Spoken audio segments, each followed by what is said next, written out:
pues. A ver, el técnico. No, espérate, te tengo que subir.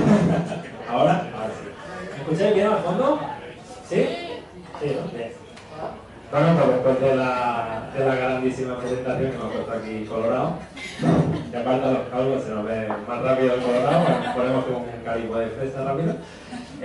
Bueno, pues supongo que muchos vendréis. ¿Voy perdiendo o no? Se va. Estoy aquí. Está haciendo mezcla. Estoy Bueno, sacando el máster de. muchos vendréis, supongo, espero, por la curiosidad que os dará que hayan traído para empezar el digamos, año académico, quinto año de Ciencia Boulevard, a un doctor en Humanidades para lo que es Ciencia en Boulevard. Y a mí me parece muy interesante, y bueno, estoy agradecidísimo, ya se ha visto por las redes un poquito, lo agradecido que estoy a mi familia y a Yotam porque me hayan traído. Y estoy súper agradecido porque la verdad es que me parece una oportunidad muy buena pues, para que veáis precisamente ¿no? el que puede tener en común Humanidades y Ciencia, ¿no? Entonces, vamos ya al trabajo. Como decía, Ciencia y Humanidades, claro, al final, si pensamos un poquito, y sobre todo los que habéis estudiado un poquito de historia y demás, sabréis que no siempre ha estado separado entre Ciencia y Humanidades. Bueno, lo típico ¿no? de imaginar a Leonardo da Vinci, que era el hombre, era un artista, pero también era un gran ingeniero, que era casi el padre de la ingeniería, un gran científico, un experto en medicina también, era una maravilla de hombre, ¿no?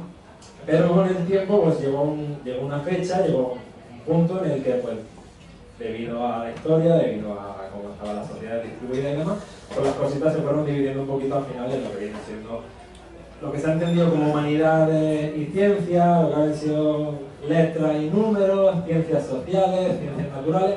Pero bueno, al final ha sido esa división que yo la verdad personalmente no acababa de entender y que, por ejemplo, lo comentaba justo antes de empezar la charla, yo cuando tenía que elegir bachillerato, yo no entendía por qué tenía que elegir o bien irme al de letras o bien irme al de números.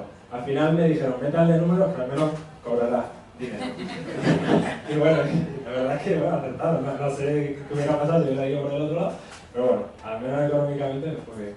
El caso es que claro, yo era una persona que siempre ha pensado, ¿por qué me tengo que cerrar solo un punto de vista? Porque al final todos buscamos lo mismo, es conocimiento, es comprender cómo funciona el mundo, solo que de distintos puntos de vista. Y yo creo que ninguno excluye al otro, yo creo que al final son perfectamente complementarios y creo que he tenido la suerte de seguir una línea académica que me ha permitido precisamente esto, ¿no?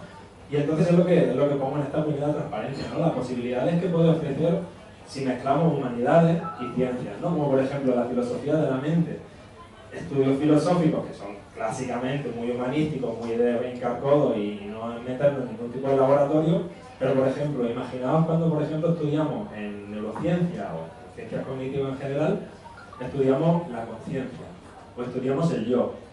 Es interesantísimo ver desde el punto de vista de la filosofía cómo durante los distintos siglos se ha ido entendiendo a conceptos como el yo, relacionados pues, a nivel de antropología, relacionados a nivel de sociedad, y ver cómo se puede de alguna manera mezclar esto con estudios científicos. Un poquito más adelante os lo explicaré, como los que hacemos en mi laboratorio de realidad virtual. Es una maravilla porque complementa y da un conjunto que creo que tiene mucha más fuerza que no solo si entramos por una única vía. También tenemos el caso por ejemplo, de la neuroestética. Es una cosita que a mí me fascinó porque cuando yo llevo unos cuantos años trabajando en un laboratorio, bueno, en distintos laboratorios de neurociencia, y claro, cuando ves en algún momento dicen neuroestética y oye, aquí hay algunas cosas que me llaman la atención porque a mí siempre me ha gustado el arte, me gusta la literatura, me apasiona la literatura y veo que le ponen el neuro delante. Que al principio me saltan un poquito las alarmas porque no sé si habéis visto durante los últimos años que se le pone el neuro a demasiadas cosas y se hace neurocomida o algo así, de verdad, ¿no? Como las sensaciones y las emociones a la hora de comer. Bueno, a ver, que supongo que hay una línea de investigación que puede ser muy interesante, pero que a veces ese neuro se suele poner más para vender a lo que sea que no para luego la investigación en sí. Pero claro, la neuroestética, por ejemplo, nos explica cómo funcionan o dónde están los centros de placer estético. Y eso es súper chulo porque no está solamente acotado al arte. Por ejemplo, y hay unos estudios concretos el laboratorio de Semir-Zeki, o como se pronuncie, porque como yo lo que hago es leer los papers, nunca sé cómo se pronuncian los nombres, pero el Semir-Zeki, que trabaja precisamente en el área de la neuroestética. Y ha hecho cosas súper interesantes, como por ejemplo, y esto en cositas para los matemáticos hace gracia, ver cuánto placer provocan ciertas fórmulas matemáticas los matemáticos, porque al final, igual, no, es verdad. Porque igual que un apasionado al arte va a disfrutar con los cuadros que le pongan delante, pues un matemático va a disfrutar con las fórmulas que tenga delante. Y van a haber fórmulas que le van a dar más gustito que otras. Esto es así. Y se hizo efectivamente y se pudo comprobar a nivel neurocientífico, pues, mediante resonancia magnética y demás, que se activaba el centro de placer en los matemáticos cuando se les mostraba distintas fórmulas. Al final, si no recuerdo mal, la fórmula que más, vamos a decir, más cachondo les puso a los matemáticos fue la identidad de Euler. Aquí, los matemáticos aquí presentes dicen, por supuesto. Eso es lo más hermoso que existe en la... Aquí queda el dato empírico. Luego lo buscamos, si queréis también explicar vuestros centros de placer. No, pero esa fórmula concreta se puede explicar por qué es hermosa, ¿eh? Bueno, pues mira, luego sale Alberto. O sea, otra es más difícil, ¿no? Pero esta sí, ¿no? Pero esa en concreto sí. Bueno, pues luego hacemos en el apartado de preguntas, hacemos el... Pero bueno, y el caso, y por ejemplo, a lo que digamos que he dedicado yo mi investigación en el doctorado que he realizado, que son lo que se llaman, se le han puesto muchos nombres, estudios literarios cognitivos, que viene a ser estudiar la mente del lector en literatura. Y a mí es algo de eso que de alguna manera me llamaba mucho la atención, pero ya desde chiquitito, ¿no? Porque aquí tenéis una foto mía, hoy voy de negro y por eso se me ve un poquito más delgado. Pero bueno, el caso es que yo ya desde pequeñito, cuando leía, ¿no? Desde joven, pues yo me hacía muchas preguntas al respecto. Yo leía las novelas y de alguna manera decía, oye, pero yo realmente, o sea, ¿entiendo a los personajes de la novela como personajes o los entiendo como personas? Porque al final yo pienso en ellos y no lo imagino como renglones de texto en una página. Yo, por ejemplo, pienso vamos a poner los ejemplos clásicos, ¿no? Pienso en Don Quijote y digo, estaba como una cabra, el pobre, ¿no? O pienso en Madame Bovary y digo, era un poco zorrilla, ¿no? ¿Por qué? Pero porque pienso en ellos como personas, porque les estoy otorgando de alguna manera esos valores que imagino en una mente humana, ¿no? Esto es algo que también explicaremos un poquito. O, por ejemplo, pienso, ¿esto está sucediendo en el libro? ¿Está sucediendo en mi mente? O dentro de esta historia que yo de alguna manera estoy viviendo viendo, porque también hay esa dualidad, ¿no? Lo estoy viendo en tercera persona, en primera persona, soy de alguna manera protagonista. Todo eso que está sucediendo, ¿qué parte está poniendo el libro y qué parte estoy poniendo yo? Eso también es algo que se estudia en este tipo de estudios literarios cognitivos. Lo que comentaba, ¿no? De si soy yo ese protagonista. Porque muchas veces, si te paras a pensar sobre cuando has leído esa novela, dices, no sé hasta qué punto ese personaje principal yo sentía que lo estaba viendo o de alguna manera en algún momento yo me estaba sintiendo él, ¿no? Y eso es muy chulo. Luego lo relacionaremos también con la realidad virtual porque hacemos unos experimentos súper chulos también. Cositas, bueno, también pongo también el ejemplo, ¿no? Si nos gustó más el libro o la película, acostumbra a decirse que gusta más el libro, no sé si porque queda como más culto, ¿no? Dice, el libro, mil y pico páginas, ¿sabes? O porque realmente es así, ¿no? Y yo creo que en gran parte la gente sincera, y sí que es cierto que a la hora de experimentar una historia en el libro o en la película digamos que está siendo mucho más espectador, está estando mucho más separado de lo que viene siendo los acontecimientos, lo que está sucediendo al final a nivel emocional, ¿no?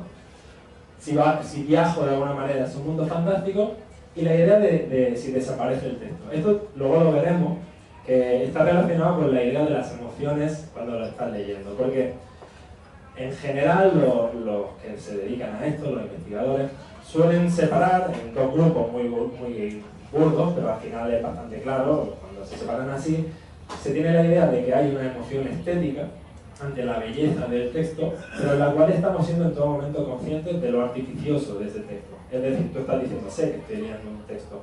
Pero por otro lado, hay ese tipo de emociones, que son emociones más asociadas a lo que viene siendo una emoción hacia las personas. por ejemplo, la empatía o la simpatía.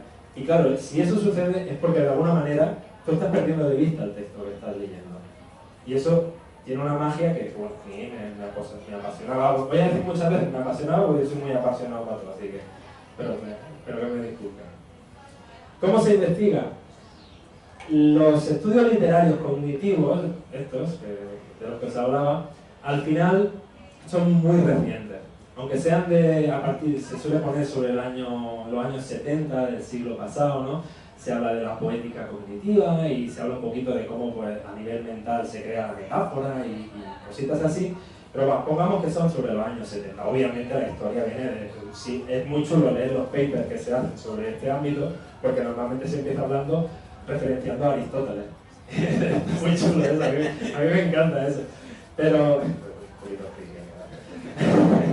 Pero el caso es que somos relativamente jóvenes, los investigadores los estudios, y ¿qué sucede? Pues que, como supongo, toda disciplina que empieza, tiene que dar sus primeros pasos y andar antes que correr. Entonces, se ven muchas investigaciones, que se le ve mucho interés, y realmente el interés, la hipótesis que hay detrás de esas investigaciones es fuertísima y tiene ¿cómo decirlo? Que te iba a decir una chulada, que no siempre me da lo mismo, un interés por lo que hay detrás, que puede ser interesantísimo luego en otros ámbitos, como las ciencias cognitivas, la psicología y demás. Pero claro, a veces se ve a la gente limitada, pues porque vivimos en una época que todavía el conocimiento no nos permite dar ese pasito más y entrar más, por ejemplo, en la mente del lector, ¿no? Entonces, sí que es cierto que hay distintas investigaciones muy interesantes en las que se han utilizado, pues, por ejemplo, cascos de electrodos para medir un poco la señal electroencefalográfica, o por ejemplo, utilizando resonancia magnética, ¿no?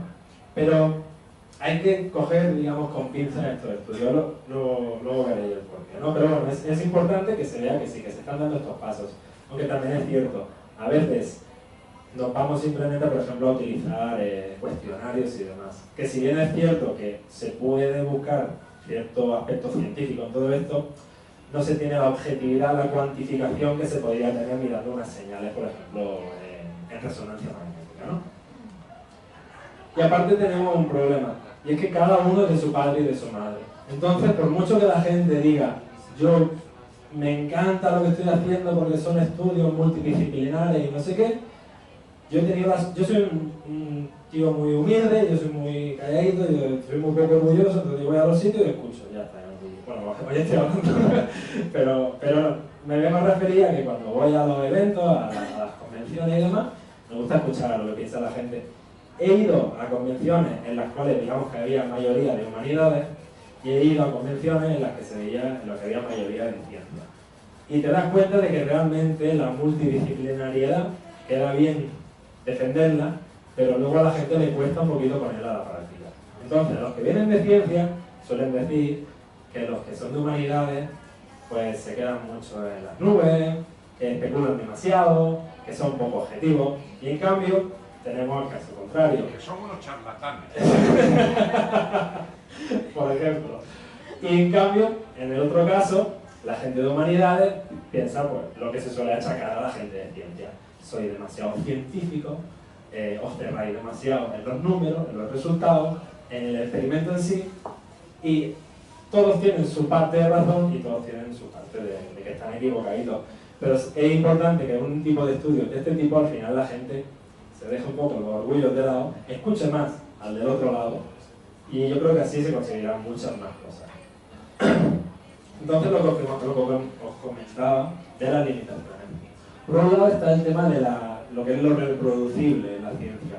La ciencia al final lo que busca es decir, este acontecimiento se puede conseguir de esta manera, si yo puedo reproducirlo, de momento está validado. Si me demuestras que no es así, hemos dado un pasito en la ciencia. ¿Qué pasa?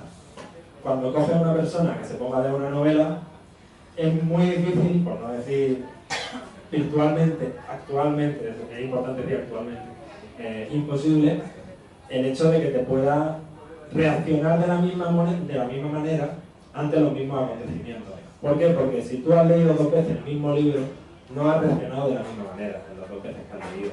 Puede ser porque ha pasado un largo periodo de tiempo eras un niño y ahora eres adulto y dices, hostia, este no es el libro que yo había leído la primera vez. Y es cierto, en parte es que no era el libro, porque al final la obra en sí se crea tanto por lo que hay, el objeto, como por lo que tenemos aquí en el coco. Eso es una dificultad que de alguna manera va a tener que superarse. Por otro lado está la parte de la objetividad frente a la subjetividad. Y esto es lo que os comentaba antes de esa limitación que a veces por querer ir tan deprisa, pues nos pasamos de frena. Y hay algún tipo de artículo, hay algún artículo en concreto, creo que salió en la revista Science, que es muy chulo porque relaciona el estudio de la empatía con la lectura de novela, la lectura de ficción, ¿no? Y pese a que en la mayoría de partes de ese artículo, de esa investigación, se cumple toda rajatabla, se ve objetivo, se tiene unos criterios, hay un punto en concreto que se lo sacan un poquito de la manga. ¿Pero por qué? Porque vienen un poco de la parte de humanidades y dicen, tira por aquí. ¿Qué es el tema este? Pues cuando hacen una comparación en la que dicen que la alta literatura genera o posibilita una mayor empatía en el lector que la, digamos, literatura comercial. Claro, ¿tú cómo separas eso a nivel científico? No hay un baremo para eso. La forma en la que lo hicieron en el artículo este es coger a expertos. Pero es que yo conozco a gente, grandes expertos, catedráticos, que te dirán que Dostoyevsky, por ejemplo, es uno de los grandes, y otros te dirán que Dostoyevsky era un mierda. Entonces, claro, ¿cómo hacemos ante eso? Porque no son más que opiniones que sí, que están basadas en un canon, que sigue una historia, la gente pues conoce la teoría literaria, sabe por lo que ha aportado cada autor, pero no deja de ser subjetivo que te digan que Dostoyevsky era mejor que Tolstoy, por ejemplo.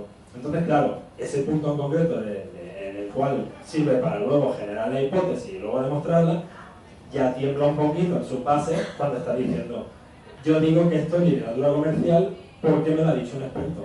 Porque viene a ser un poquito al final como lo de la homeopatía me funciona a mí porque me lo ha dicho mi primo y me dice que le va bien. Es un poquito el mismo sustento, ¿no? Y por otro lado, bueno, y esto viene un poquito relacionado al tercer punto con el primero, que es lo que le llaman el problema difícil de la conciencia, ¿no? La parte de los qualia. El tema de cómo yo siento algo a nivel interno y cómo se relaciona eso de alguna manera con la capa, digamos, neuronal. ¿Cómo puedo decirte yo que si te pongo en una máquina de resonancia y veo que se te activa cierta parte del cerebro, eso tenga que acabar viendo con cuestiones mucho más complejas de investigar, como son la conciencia o como son, por ejemplo, pues, las emociones? Porque las emociones, se está haciendo un grandísimo trabajo a nivel neurocientífico con las emociones, pero aún cuesta encontrar consensos sobre la propia definición de qué es una emoción. Entonces, claro, esas dificultades que ya tienen de base, por ejemplo, en neurociencia, pues se las traen a la mochila los estudios de este tipo. Porque al final, lo que pasa siempre, y esto es el gran problema también bueno, como mínimo el hándicap que tiene la investigación neurocientífica, pero creo que también es la gran motivación, ¿no? Es que los cerebros son únicos, pero no únicos diferenciando mi cerebro del tuyo, sino mi propio cerebro va a cambiar, es dinámico. Por lo tanto, el cerebro de José de hace 10 años, lógicamente, va a tener aspectos en común con el de ahora, pero va a ser diferente en muchos temas.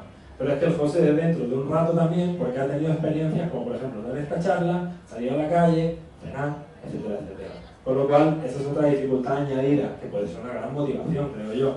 Pero que claro, a la hora de, por ejemplo, decir, oye, pues esto cómo le ha afectado a este lector, hay que ir con mucho cuidado porque tú no puedes decir, con un mismo libro voy a crear el mismo tipo de estímulos a la misma persona, porque van a ser totalmente distintos. Y eso te ha pasado cuando has cogido un libro o cuando has visto una película, porque en muchos aspectos las ficciones, dejándolo a que sea un libro, una película o un videojuego incluso, queda como aparte de eso. Pero las ficciones al final nos van a afectar distinto, pues dependiendo de las experiencias que hemos vivido. Si vemos una película, por ejemplo, sobre una ruptura amorosa, cuando tenemos 10 años y no sabemos ni qué hacer con la pilila, pues no tenemos ni idea de qué tiene que ver el tema de la ruptura. Pero cuando hemos sufrido una ruptura, te toca un poco los cojones que te lo programen en la tele, precisamente, y te lo han hecho queriendo o algo, ¿no? Que justo el día que estoy aquí más debajo. Pero bueno, lo que os decía antes, me vaya a permitir un traguito, lo que os decía antes es que creo que es interesantísimo la investigación en literatura desde el punto de vista cognitivo, precisamente porque al final lo que estamos estudiando es el cerebro humano, solo que se le está dando un estímulo concreto. El estímulo concreto es la novela. Claro, es un estímulo que, a diferencia de, por ejemplo, en en un anterior laboratorio donde trabajé, los estímulos que se le ponían al cerebro para investigar eran simplemente pitidos, pues es un tipo de estímulo, como comprenderéis, son estímulos muy sencillos.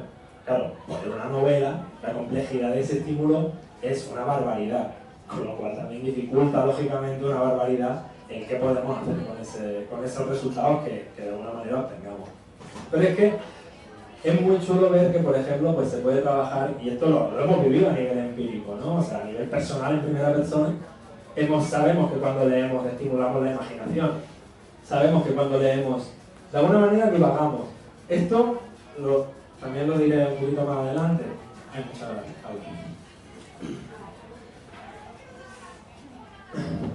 porque a la gente le parece como contraintuitivo pensar que cuando tú estás leyendo, que es precisamente una actividad en la que tienes que poner tu atención, estés divagando, que es precisamente no prestar atención. Bueno, ya veréis que es muy chulo, porque lo contaré. Lógicamente las emociones. Leemos y casi por definición la literatura, en el centro de la literatura está la emoción. Con lo cual, ahí tiene que haber un gran trabajo en cuanto a emociones del lector. El lenguaje, obviamente, la atención que os decía, la memoria, sea memoria a corto plazo para estar recordando lo que está sucediendo, o sea también para, por ejemplo, ese efecto de resonancia personal que hay cuando tú estás leyendo algo y dices, yo de alguna manera yo he vivido esto. Normalmente, las obras que más nos marcan, al final acaba siendo porque tienen un gran efecto de lo que se llama resonancia cognitiva, si lo quieres decir más chulo y que la gente te toca como algo más interesante, pero al final es eso, es simplemente que resuena algo entre los acontecimientos de la historia y lo que tú has vivido, y eso hace que esa historia sea más personal, sea más tuya, con lo cual la memoria tiene un papel potentísimo en eso. Y el caso de la empatía, que yo entiendo que también en esta sociedad en la que vivimos, y donde digamos que cada uno tiene que defender un poquito su terreno, pues se ha vendido mucho el tema de la literatura y la empatía. Y si bien es cierto que permite trabajarla, claro, la gente dice, yo conozco también un lector, tipo el de la medicina con Boy y demás, que dice, si yo soy un hijo de puta y leo como, vamos, o sea, leo más que nadie, ¿cómo puede ser esto de que la empatía tenga que ver o no? Si yo soy empático, los cojones.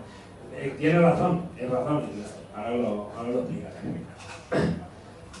Viajar al mundo narrativo. Esto es lo que quería relacionar con la parte de... ¿Se me permite un momentito? Por supuesto. En la diapositiva anterior no veo que sean compartimentos estancos, sino No, para nada. muy interrelacionados. Totalmente. Entonces, perdona la... Sí, no. Había puesto simplemente palabras sueltas, pero no separadas. Es un lío de todo, vamos. Claro, porque al final... Sin memoria no puede haber imaginación. Obviamente. Sin memoria e imaginación no puede haber divagación. Obviamente. O por ejemplo, la parte que decía, de esa resonancia con tu pasado, si no tiene contenido emocional, no nos sirve de nada. Y las emociones, por supuesto. Y la relación memoria-emociones. Efectivamente. Totalmente de acuerdo. No tienes culpa. No, por favor. Y bueno, y si alguien quiere comentar algo en algún momento, me pega un grito. Pero lo que os decía, ¿no? La mayor parte de la literatura científica sobre la lectura literaria acostumbra a utilizar pues analogías como viajar al mundo narrativo, sentirte transportado a la historia, etcétera. Pero es que en parte, de alguna manera es cierto esto. Nosotros nos sentimos viajar a ese mundo, porque de alguna manera desaparece ese texto y empiezan a suceder las cosas. Te pierdes la estación de tren a la que tenías que llegar porque estás metido ahí totalmente, pegas un botecillo cuando pasa lo que tiene que pasar. Eso sobre todo nos pasa mucho más viendo el cine, también por lo obvio, ¿no? Porque el contenido audiovisual es mucho más potente en este aspecto. Pero bueno, de alguna manera nos sentimos transportados a ese mundo y de alguna manera se diluye un poco esa barrera del yo, que es lo que os comentaba, ¿no? Y esto, que también se estudia en literatura, en realidad virtual se estudia mucho más porque es mucho más fácil, vamos a decir, el encontrar esos límites, ¿no? Y el jugar con esos límites. Porque, por ejemplo, en realidad virtual, no sé si habéis utilizado alguna vez un cacharrete de realidad virtual, pero aparte de las gafas, que eso es lo más, el primer paso, digamos, para meter dentro del mundo de realidad virtual, también se puede poner un traje o algún sistema para captar vuestro movimiento y que de alguna manera aparezca un personaje que está haciendo vuestros movimientos en el espacio en el que está vuestro cuerpo, ¿no? Por lo cual lo veis, digamos, como un personaje de videojuego. Claro, nosotros hacemos investigación con eso y vemos cómo podemos llegar hasta engañar a eso. Y hemos logrado que, por ejemplo, las personas sientan que su brazo se puede estirar unos metros. Y esto es así, o sea, la gente tiene la sensación de que esto pasa. ¿Por qué? Porque se juega un poco a engañar los sentidos.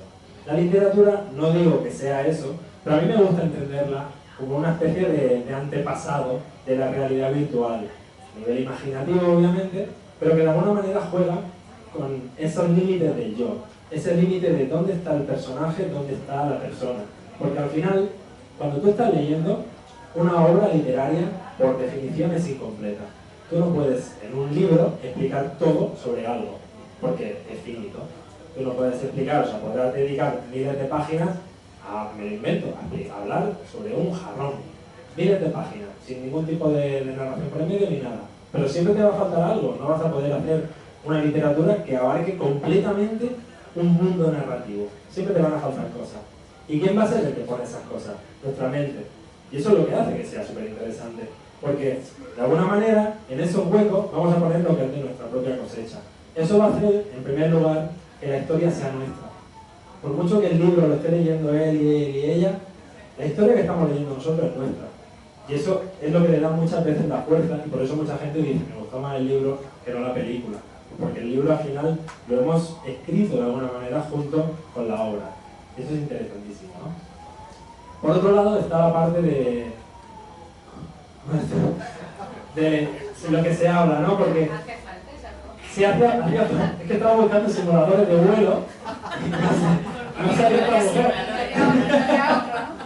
Pero bueno, el caso es que también hay parte de los investigadores, ¿no?, que defienden la idea de que la literatura al final es como una simulación social.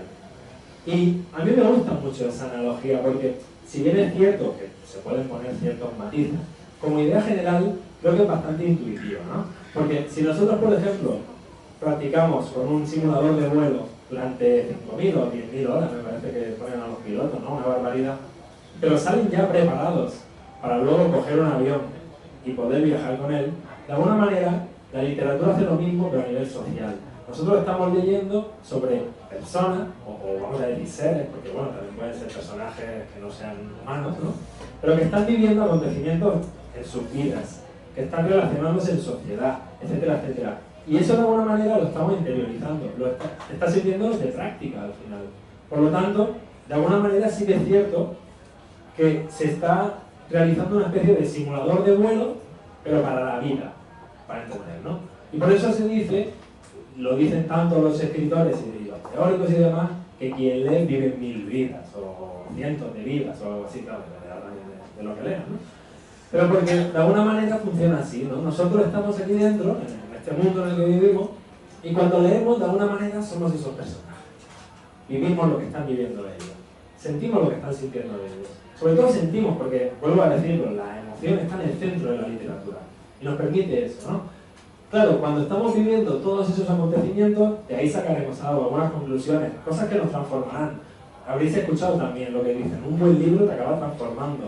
No eres el mismo cuando lo empiezas que cuando lo acabas. Precisamente por eso, porque tú has tenido de alguna manera ese simulador de vuelo que te ha hecho aprender cosas que también podrías aprender lógicamente en la vida. Pero que aquí, ¿qué suerte tenemos como en el simulador de vuelo? Que no hay ningún tipo de riesgo. Podríamos poner el matiz, cierto riesgo de que te quedes tocado a nivel emocional, pero no, lógicamente si te parece un león no te va a pasar como los inicios del cine, cuando eso que se habla siempre de esa sala de cine donde se puso ese tren que llegaba y la gente salía corriendo. Leyendo no nos pasa esto, lógicamente, pero bueno, de alguna manera nos pasa esto, que lo que aprendemos en el libro luego nos lo llevamos para allí, y a veces incluso hay procesos catárticos sobre cómo llegamos a poder comprenderlo mejor a nosotros mismos. Porque eso es otra cosa que tiene la literatura. Muchas veces nos enfrenta a cosas que a lo mejor nosotros estamos escondiendo de alguna manera, o tenemos ahí que no sabríamos ni hubiéramos imaginado que podríamos llegar a pensar. Tú estás leyendo algo tipo, me lo invento, American Psycho o lo que sea, y dices, ¿cómo puedo llegar yo a empatizar con un asesino? Bueno, igual no cogió la mejor, ¿no? Pero bueno, hay muchas veces que cogemos a personajes que son unos cínicos o que son unos cabrones y dices, pero ¿cómo puede ser que yo llego a empatizar con este tío? y nos hace de alguna manera descubrirnos un poco más a nosotros mismos, ¿no? Y eso es fuertísimo. ¿Por qué? ¿Y por qué eso no lo permite la literatura y no lo permite tal vez otro formato de ficción? Por lo que decíamos antes.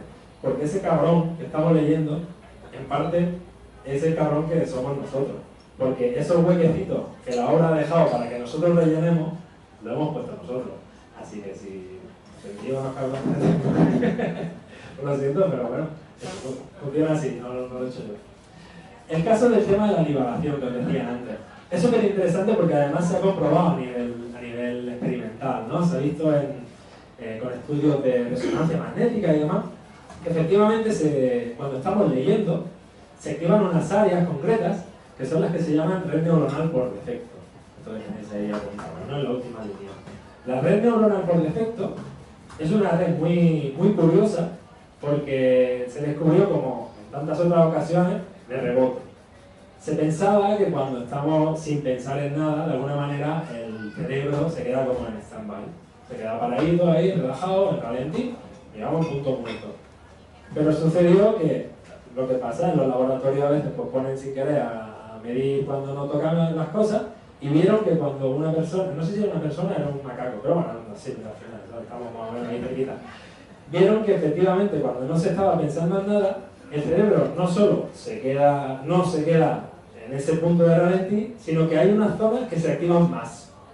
Entonces, cuando no pensamos en nada, cuando ponemos la mente en blanco, como se dice, o cuando, yo digo, cuando pajareamos, en ese momento que se suponía que estamos en el punto este del panorama plano, en realidad hay unas zonas que se están activando más que cuando estamos haciendo cálculo matemático o cuando estamos prestando atención a algún tipo de tarea. Esa es la red neuronal por defecto. Pues oye, que resulta que leyendo literatura eso se activa. Y dices, ¿cómo es posible? Bueno, pues si te paras a pensarlo un poquito, pues te das cuenta que tampoco es tan extraño. Tú estás leyendo y sí que es cierto que necesitas el texto para ir leyendo. Pero yo os pido que hagáis una prueba. Leer hoy o el día que queráis un trocito de alguna novela o algo que estéis leyendo y luego me decís cuántas frases os recordáis. Y me diréis, os acordaréis de las típicas primeras frases porque claro, todo el mundo habla de, ¿no? Frente al pelotón de fusilamiento, coronel Aureliano, buen día, te había de pensar. Claro, pues eso lo sabéis porque lo habéis leído 8 veces. Pero cuando estáis leyendo algo, la memoria es súper pobre en realidad. Tú lees y conforme estás leyendo es que ni estás prestando casi atención a eso. ¿Y por qué está sucediendo eso? Porque de alguna manera ese texto lo que está haciendo es te está sirviendo de estímulo para que tu imaginación vaya trabajando.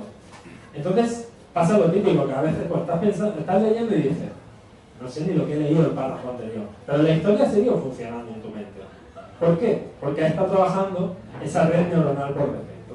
Tú de alguna manera has tenido, bueno, todos en general, cuando estamos leyendo, estamos trabajando por un lado procesos más atencionales hacia el texto y por otro lado procesos más divagatorios que se dice, que vienen provocados precisamente por ese texto. Entonces, digamos que vamos buscando estímulos.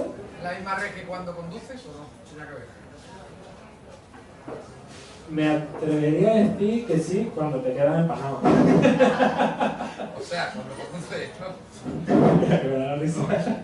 Recuérdame que no me monte contigo más en el coche. No me lleves lo del aeropuerto. Un momentito, porque Sí. la red neuronal por defecto que es totalmente nueva, Sí. no es como cuando dicen los que hacen meditación zen, que se alcanza el silencio interior. Ese concepto concreto, la verdad es que no lo domino. Pero, no, o sea, no como practicante, yo digo que no lo conocía. Yo lo he intentado y he tenido docenas de veces que he estado en esa locura. Perdona, José, Sí. cuando te formule una pregunta que si no en el fondo no se escucha. Ah, sí. ¿Puedes repetir tú la pregunta? Vale, sí, O perdón. sea, es cuando divagas sin darte cuenta que estás divagando. Exacto, es cuando te quedas empanado, para entenderlo. Ahí no hace falta el tema ni nada, yo me quedo empanado cada día y no hay... Sí, ahora luego repetiré eso. Por lo tanto, yo creo que al final eso, leer es una combinación de ir estando atento con el texto y ir divagando con lo que nos hace imaginar ese texto. Y yo creo que eso es lo que hace precisamente lo divertido, ¿no? Del asunto. Y luego está el tema de las emociones, otra parte muy interesante de la investigación en este área, ¿no? En esta disciplina. Y es por un lado, el investigar la propia emoción, ¿no? Luego hay temas interesantes, por ejemplo, es decir, una emoción se suele decir que viene, bueno, ahora ya no tanto, pero antes se lo solía decir que tiene lugar cuando hay un acontecimiento real que la provoca. Entonces decían, ¿por qué te emocionas frente a algo que sabes perfectamente que es ficcional, que no ha tenido lugar, ¿no? Entonces, por un lado, esto nos sirve como un poco un campo de pruebas para precisamente esto, ¿no? Y decir, bueno, vamos a entender entonces, o intentar entender qué es una emoción. Al final una emoción, la definición que se suele utilizar, pues es la respuesta psicofisiológica ante un acontecimiento. Luego se sumó lo de una respuesta psicofisiológica mediante la evaluación de ese acontecimiento, porque por ejemplo se decía, si te sale una serpiente te asustará. Y dices, bueno, si has crecido entre serpientes, no te va a asustar. Por lo tanto tiene que haber una evaluación por el medio. Pero bueno, el caso es que en literatura se suele, en el estudio de literatura, se suele separar un poquito estos dos conceptos. La emoción estética y la emoción narrativa. ¿Narrativa de opuesto? Sí. O emoción ficcional también, ¿no? Y los pongo como contrapuestos porque al final chocan un poquito entre ellos. Si tú estás disfrutando de lo bonito que está escrito un texto, te va a costar más meterte en él y ver a esos personajes que están poblándolo. Y es que es muy sencillo, o sea, si tú estás viendo texto en todo momento, ¿qué os pasa cuando vosotros decís, hostia, ya me he metido en la historia? El texto de alguna manera desaparece, lo que hablábamos antes, ¿no? De que divagamos y demás. Por lo tanto, es como un efecto contrario. Si tú tienes que estar pendiente de ese texto, no vas a poder empezar a imaginar a esos personajes y por lo tanto no vas a poder empatizar con ellos de la misma manera, etcétera, etcétera. Con lo cual, ¿por qué, por ejemplo, triunfan o son muy exitosos los bestsellers? Los bestsellers al final, ¿dónde tienen la parte fuerte? La parte fuerte la tienen aquí. O sea, no vas a ver unos bestsellers trabajadísimos a nivel de forma.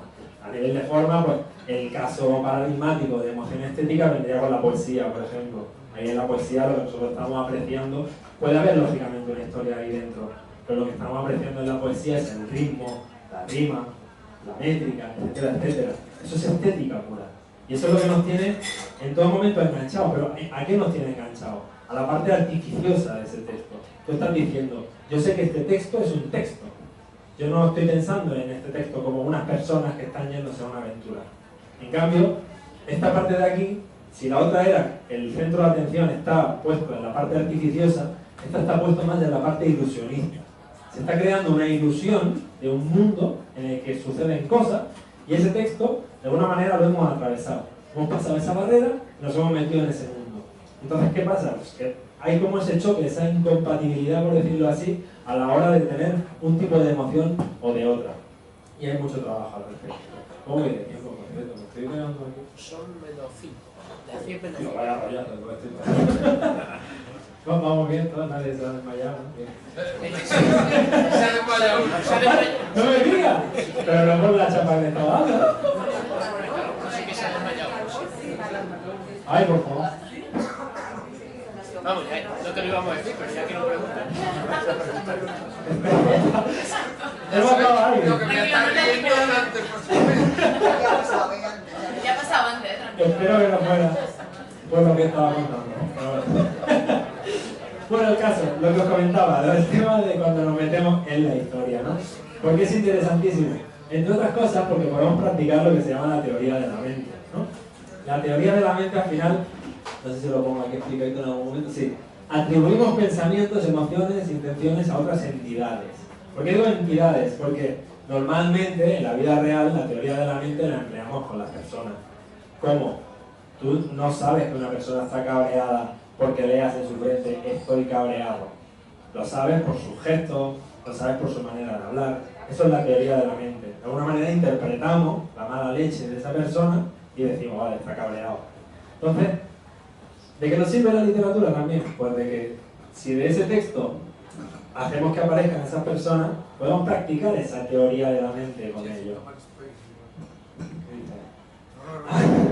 Podemos practicar esa teoría de la mente con ellos. Con lo cual, lo que decíamos antes, nos sirve de simulador también para practicar eso. Tú lees y sabes, por ejemplo, pues, no sé, te lees los tochazos estos de un Tolstoy o un Dickens o lo que sea, y vas viendo cómo se expresan con las emociones, el sufrimiento de esos niños que típicos dickensianos que de la pobreza se llegan, ¿no?, hasta la riqueza y demás, y eso te sirve pues, para practicar la teoría de la mente. Pero nos sirve cualquier tipo de ficción, porque por ejemplo, el cine es lo mismo exactamente, nos sirve con las personas lógicamente, si son películas con seres humanos, pero a ver, yo siempre pongo el mismo ejemplo, con Wall-E, la película de animación, el personaje se parece más a una lavadora que a un ser humano, porque al final es un cubo con una especie como de prismático que le sirve de ojo, y la capacidad de generar emociones y de generarme sobre todo a mí, esa digamos la teoría de la mente para decir está triste, está alegre, está enamorado, porque vale eso al final, ¿no? Esa historia de amor de Wall-E con Eva. Spoiler. Pero no he dicho cómo acaba, Pues todo eso nos lo permite precisamente la ficción en general, ahora estoy hablando de ficción, la literatura en particular, ¿no? Y esto en concreto, de la teoría de la mente, si nos vamos también a la parte más de humanidades, pues sería la parte de teoría literaria de lo que hablaban del showing versus telling, ¿no? O sea, había una parte de los autores que decían, ¿tú qué tienes que hacer con un texto? Telling, o sea, es decir, el personaje estaba cabreado, o hay que hacer un showing. El personaje hizo aspavientos y se fue no sé qué y le pegó una patada a una silla. Con ese segundo, con el showing, es con el que vamos a practicar realmente la teoría de la mente. Con el otro, hay gente que lo que dice que no es tan buena literatura, no va a servirnos de práctica porque al final lo que estamos leyendo es directamente ya la ecuación ya resuelta, por decirlo así. ¿Para qué nos sirve también el tema de la literatura? Es una maravilla, o sea, nos sirve para todo la literatura. Para practicar con la parte de lo que llaman las neuronas espejo. No sé si os suena un poquito el concepto de las neuronas espejo y demás, pero también vino de rebote. Se estaba estudiando con unos macacos y se les estaba midiendo unas áreas concretas del cerebro y se vio que cuando veían que se movía el cuidador para ponerles comida o algo así, resulta que se desactivaba a ellos las áreas motoras de los mismos, o sea, del movimiento de esas manos que estaba moviendo el cuidador. Y dijeron, oye, espérate, vamos a mirarlo un momentito. Se investigó un poquito más, el grupo de... no me acuerdo, iba a decir Fibonacci, Fibonacci de antes. Pero se comprobó que efectivamente por ejemplo, nuestras áreas motoras se activan, por un lado, lógicamente, cuando hacemos un movimiento concreto, pero por otro lado, cuando observamos ese movimiento. Si tú ves pegar a alguien una patada a un balón, se te van a activar a ti partes del cerebro de como si tú estuvieras pegando esa patada. Pero ¿qué es lo chulo? Que también cuando lo estás leyendo, se van a activar esas zonas. Con lo cual la parte de neuronas espejo también le va a estar trabajando. Y por eso lo pongo aquí como imaginación barra percepción, porque al final esa imaginación motivada por el texto está siendo una especie de pseudo-percepción que nos está permitiendo trabajar con esas neuronas espejo. Y aquí os decía lo que os hablaba, porque al final la parte esta de simulación social, lógicamente está basada en estudios científicos en los cuales se ve que 4 de las 5 zonas del procesado social a nivel cerebral están también implicadas en el procesado narrativo. De ahí viene la parte, digamos, el sustento al decir que leer es de alguna manera una simulación social, ¿no? Pero claro, volvemos a lo que os decía, un mayor consumo de ficciones ¿va a generar una mayor empatía? Puede, pero no, yo creo que no tiene por qué, porque de alguna manera lo que estamos haciendo es observar personas que sienten, interpretar lo que están sintiendo ellos, pero empatizar al final es sentir lo que siente esa persona. Sí que es cierto que con muchos personajes o con muchos protagonistas en muchas de las obras que habéis leído, habéis acabado sintiendo lo que sentían ellos, pero no tiene por qué ser así. Por lo tanto, yo pondría entre comillas eso de que los lectores de ficción son las personas más empáticas, porque bueno, eso digamos es tirar un poquito lo que se ha puesto de ejemplo. Mi abuela, por ejemplo, no ha sido una gran lectora toda su vida y es una persona muy empática que ve una telenovela y se pone a llorar con el destino de la de Puente Viejo y cosas de estas. Entonces, creo que ya con esto ya estamos casi concluyendo. O sea, ya, pues, nadie más se va a desmayar, espero, en este rato que queda. Pero bueno, ¿para qué nos sirve? Porque al final hay mucha gente que cuando le explica, soy doctor en humanidades, y dice, ¿para qué sirve eso? Es un poco muy normal en general en todo estudio de humanidades, que te digan que para qué sirve, ¿no? Matemáticamente, al final la gente me pregunta, cabrón. Pero bueno, el caso es que yo creo que no hay que caer en lo que le llamamos el utilitarismo, ¿no?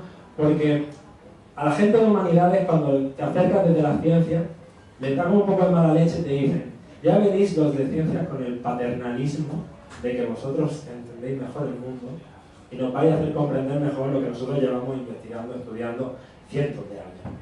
Y tampoco es así. Pero es que sí que es cierto que vivimos en una sociedad en la que a todo hay que buscarle una utilidad, ¿no? Hay un libro muy interesante de la utilidad de lo inútil, que precisamente defiende porque no todo tiene que tener un uso práctico y sobre todo solvente, ¿no? Que para lo que se espera que sea útil, ¿no? Pero no, yo creo que no hay que caer en estos titulares de la literatura nos hace más empáticos o leer libros es importante porque no sé qué. No, o sea, leer libros, pues si no quieres leer libros, pues no leas. Obviamente la lectura tiene sus beneficios, están ampliamente demostrados, pero tampoco vamos a venir aquí diciendo, como ahora se demuestra con ciencia, ahora hay que leerlo todo. Por otro lado, yo creo que nos sirve para comprender la función de la lectura en la sociedad, de la literatura y de la lectura literaria, lógicamente, en la sociedad, porque nos enseña un poquito a ver cómo influye en nuestra cabeza, ¿no? En nuestras cabezas, nuestra como ser individual, pero también nosotros, porque al final cuando leemos, cuando compartimos todo esto, acaba ampliándose ese mundo de la obra a, pues esto, a mucho más de lo que limitan las propias páginas, ¿no? Por otro lado, lo que os decía, la literatura que nos sirva como un banco de pruebas de todo ese estudio neurocientífico, o no tienen por qué caer en el neuro solo, también puede ser de psicología experimental, sin caer en poner un gorro de electrodo o lo que sea, pero que sirva de banco de pruebas precisamente para dar más contenido a los propios estudios que son, por ejemplo, sobre imaginación, sobre divagación, etcétera, etcétera, sobre emociones. Pero yo creo que al final, al menos personalmente, para lo que yo hice estas investigaciones y demás, para lo que me he metido, al final, para entenderlo, yo soy una especie de físico teórico, pero en humanidades, o sea, estoy en lo más bajo de la escala, ¿no? Pero a mí me ha servido para entender cómo nos afecta, lógicamente, la lectura de un libro, pero sobre todo para entender cómo somos nosotros. Al leer un libro y ver cómo reaccionamos frente a ese libro, de alguna manera estamos aprendiendo más sobre nosotros. Y creo que con esto os dejo aquí por si os ha quedado duda o algo, aunque bueno, no me voy a ir aquí, porque podéis hablar conmigo, pero bueno, muchísimas gracias por haber venido y espero que os haya gustado.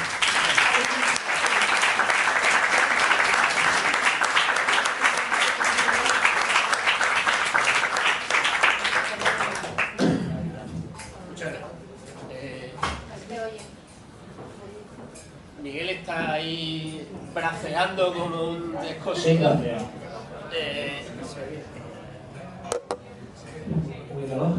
A ver, Pasando el micro, vais pasando el micro y... lo sacamos del tenor. Hola, buenas noches. Bueno, ¿Soy? sí, te digo. Bueno, yo también tengo formación humanística y científica y entiendo muchas de las cosas que has dicho, evidentemente, pero creo que has planteado la situación un tanto dicotómica.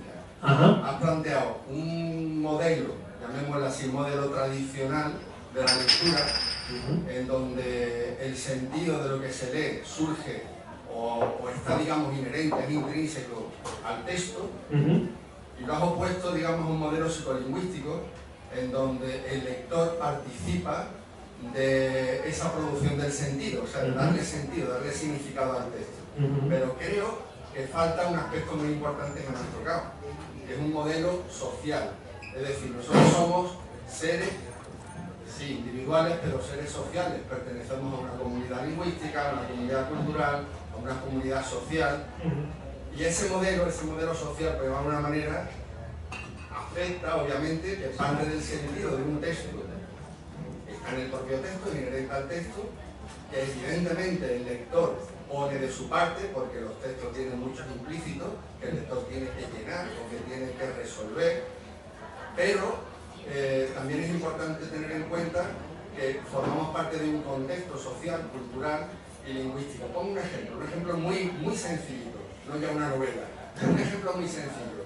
Si yo digo, esa es una ciudad republicana, esa frase se va a entender de manera diferente si yo vivo en Cataluña, si yo vivo en Madrid, o si yo vivo, por ponerte un ejemplo, en Perú.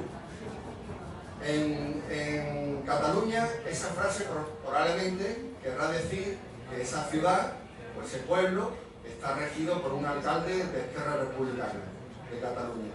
Si lo digo en Madrid, probablemente me estoy refiriendo, estoy haciendo una oposición entre republicanos y monárquicos. Y si lo digo, por ejemplo, en Perú, me estoy refiriendo a una ciudad que viene de la República Incaica, o de los incas, y no es una ciudad colonial. Por eso digo que el contexto social, cultural, es fundamental para entender el sentido de un texto.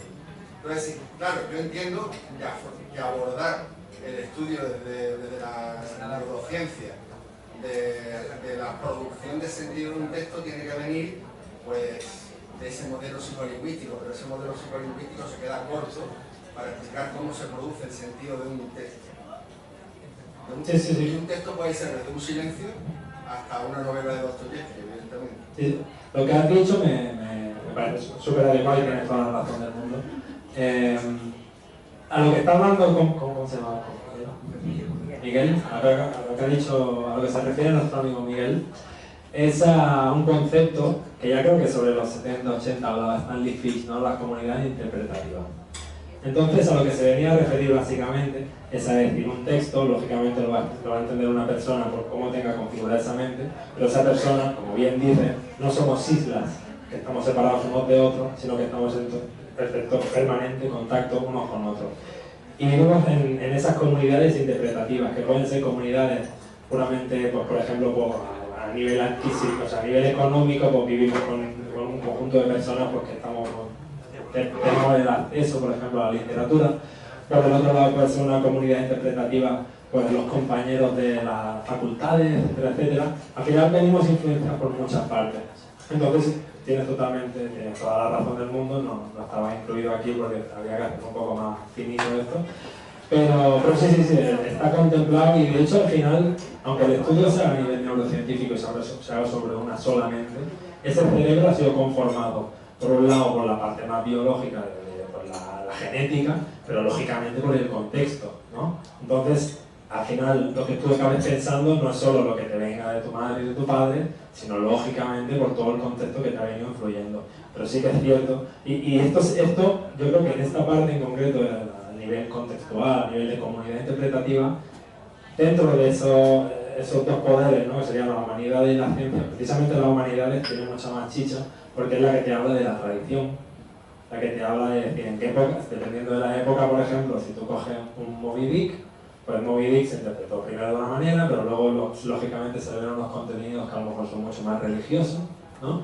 Y esto se iba actualizando con cada época, con lo cual, por un lado, tu propia lectura de una obra se va a actualizar con tu avance de tu edad, pero por el otro lado, una obra en conjunto de la sociedad se va a ir actualizando con las mentes, al final, porque es el conjunto de mentes de todas las personas de que forman la sociedad conforme van pasando distintas épocas. Así que lo que has dicho es totalmente de acuerdo contigo. Bueno, hay una cosa curiosa, una de las charlas que ha habido en Naucas este fin de semana, que presentaban la imagen de la actividad cerebral para ver si había diferencia entre el hombre y la mujer.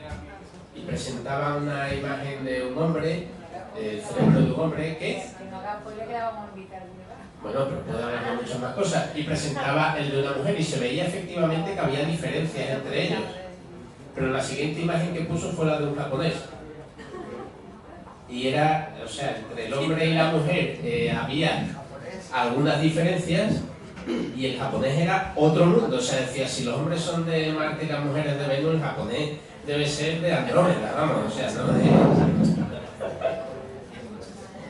Y es actividad cerebral, vamos, es algo medido ante las mismas emociones, ante los mismos estímulos.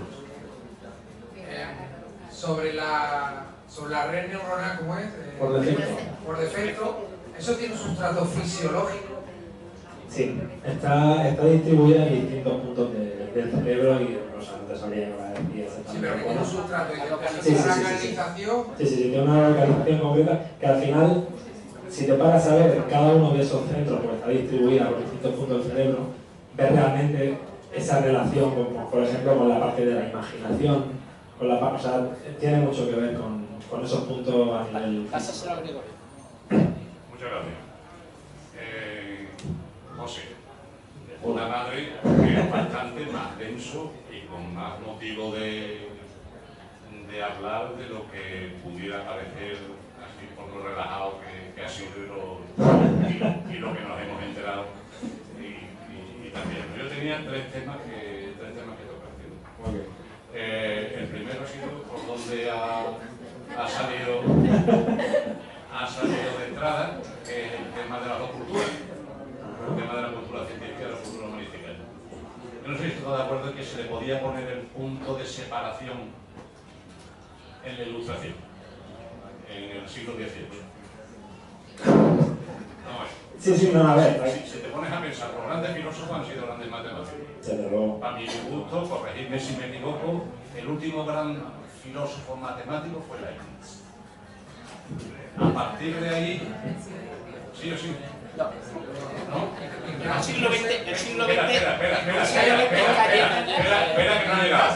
A partir de ahí, Kant se aleja un poquito, Hegel se aleja un poquito, y hay que llegar a la filosofía americana con Peirce y a Wittgenstein, Bertrand Russell, pero hay un hueco ahí de siglo y medio, y en ese hueco de siglo y medio es donde se profundiza la diferencia entre ciencia y humanidad. Y lo estamos sufriendo todavía. Y la cuestión está en que un humanista clásico podría, perdonadme los que sois humanistas, pero podría estar orgulloso de no saber qué significa el segundo principio de la termodinámica. Sin embargo, despreciar a todos aquellos que no coloquen a Cristóbal Colón en su época, por ejemplo, ¿no? Y bueno, yo creo que en ese sentido hay muchísimo trabajo por hacer, quizá más desde el lado científico, para decirles que yo, enteraros que tú estás vivo porque hay una cosa que nosotros le llamamos segundo principio de la termodinámica. Eso por un punto. Hombre, yo creo, permíteme hacer solo un matiz, que el problema final, o sea, bueno, hay dos problemas aquí. Por un lado está el de sentirse orgulloso de la ignorancia, eso ya supongo que será la decisión personal de cada uno. Es una calidad de lo que he hecho. Pero por el otro lado está el tema de yo creo, en esta sociedad que vivimos actualmente, la hiperespecialización. O sea, ahora tú te empiezan yo lo noté, yo cuando acabé la ingeniería dije, vale, sí, puedo saber mucho sobre... Yo en la primera carrera que yo hice, en ingeniería industrial, en electrónica industrial. Pues muy bien, puedo saber mucho sobre los diodos, por ejemplo, o sobre un circuito electrónico. Pero digo, a mí no me han explicado muchísimas cosas, dejando las obvias, ¿no? De historia, filosofía, etcétera. Pero por ejemplo, digo, yo creo que a un ingeniero se le tiene que explicar toda una serie de aspectos que no tienen por qué ver exclusivamente con los que está trasteando, pero que le sirvan pues, para moverse un poquito en sociedad. Entonces sí que es cierto que vivimos en una sociedad en la que ahora mismo ya no es que hayan dos polos, aunque se está trabajando mucho por lo que llaman la tercera cultura, que al final es volver a hacer la convergencia, ¿no? Pero se está logrando ahora porque gente se especialice tanto en algo que es que no tiene ni idea de lo que tiene a su alrededor, que cada vez es más. Una cuestión, sí. La segunda parte, ¿no? Se está haciendo, ¿sabes si se está haciendo algo, que con seguridad se debe decir, sobre el otro lado de la actividad neuronal, quiero decir, sobre el trabajo creativo, o sea, sobre lo que pasa en el que crea la historia? Me imagino que sí. Es que si comparas, es que me estoy acordando, y esto va para los que tenemos una edad, los que sois más jóvenes no lo recordaréis, pero hubo un novelista en España maravilloso que se llamaba Manolo Vázquez Montalbán y que escribió una serie de libros con un personaje que era un detective, que era el detective Pepe Carballo. Entonces, en una entrevista que le hicieron a Vázquez Montalbán, hablando exclusivamente de literatura y no de política, que era todo lo que también le gustaba ver, y fútbol. Y de fútbol. Él dijo que los que leían las novelas de Pepe Carballo, haciendo esa imagen, haciendo esa fantasía creativa, sobre cómo era el personaje, había una unanimidad en que todo el mundo pensaba que el Pepe Carballo era un tipo bajito, gordo, con bigote y calvo, como era el Vázquez Montalbán. Y sin embargo, él cuando escribía pensaba en Jean-Louis Trintignant, el actor de cine francés. Pero eso enlaza mucho con la pregunta, bueno, comentario que había hecho el compañero de la comunidad interpretativa. Vivimos en una sociedad concreta en la que si nos ponen ciertos aspectos de una personalidad, pues acabamos asociándolos a lo que hemos estado más acostumbrados. Pero bueno, lo que has dicho antes, que en temas de creatividad también hay muchísimo trabajo al respecto. Creatividad a nivel de escribir lógicamente una obra, pero también a los procesos creativos que todos tenemos en nuestra mente cuando vivimos. Y sintetizando, a mí no me ha quedado clara la diferencia entre lo estético y lo narrativo, ¿sí? Vamos a ver, si tú dices que la poesía evidentemente te llega por lo estético, a ver, en una que nos sepamos la mayoría, ¿no? La elegía La muerte de Ramoncillo. Tanto dolor se agrupa en mi buscado que por dolerme duele hasta el aliento podía estar en prosa. Por supuesto. Bueno, y de hecho existe la prosa poética. Es decir, te llega por otra cosa, no es solo la rima y el ritmo. Sí, pero de hecho yo no he dicho que si hay una no puede existir la otra.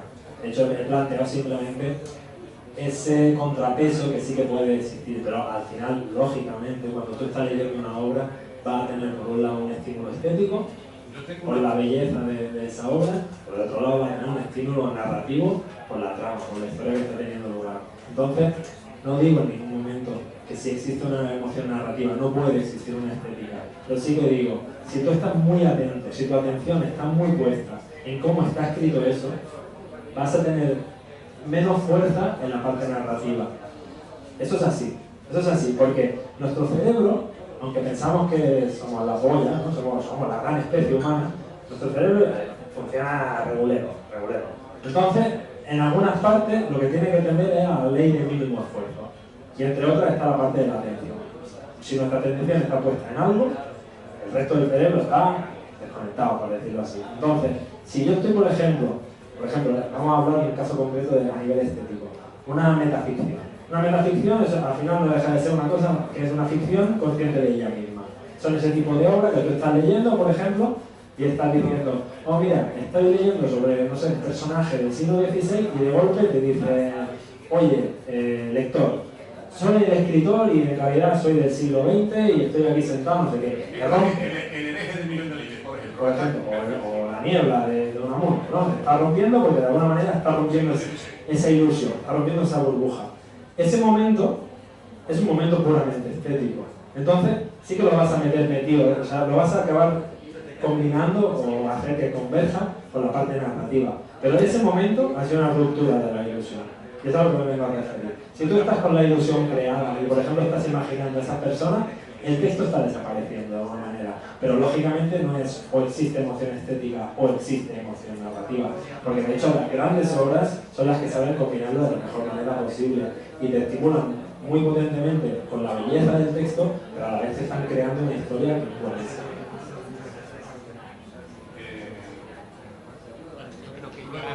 Muy bien. Bueno, yo creo que ya se merece un gran aplauso, José, el saco. Y el que quiera seguir debatiendo con él, pues aquí lo puede hacer a través de la web. Os recuerdo que nos vemos el viernes a las 5 de la tarde en el Cicus, en la calle Madre de Dios y dentro de... ¿Perdón? ¿Qué dice Miguel? ¿No era jueves y viernes? No, viernes y sábado. Viernes y sábado. Viernes y sábado. Viernes por la tarde y sábado por la mañana. ¿Vale?